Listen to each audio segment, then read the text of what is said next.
more complicated to be running around and being misdiagnosed and give the wrong medication. What do you say to women that are in the menopause? Maybe they're taking Premarin. They tried it. It's not working anymore. Right. But what do you tell them? I tell them, don't give up. Don't give up. Because there is someone that will listen to you. I also say do some research, but don't try to be your own doctor. Now, you're 56 years old. Yes, I'm 56 years young. Yeah. I mean, you look great for your age.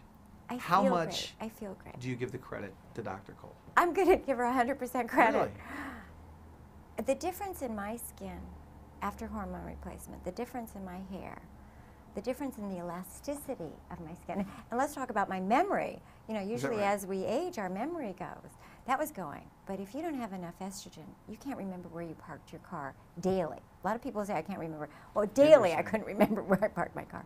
I think I remember the names of my kids, but I'm not sure.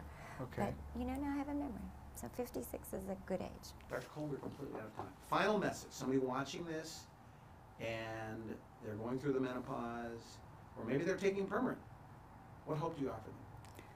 I would just tell them there's a better way, that we can create a program for them from their diet on up to their hormones and increase their vitality and health. And you meet with everybody one-on-one? Absolutely. Okay, I want to thank you so much for allowing our cameras here on site in your waiting room here, and we'll have you back on the show. Thank you, Randy.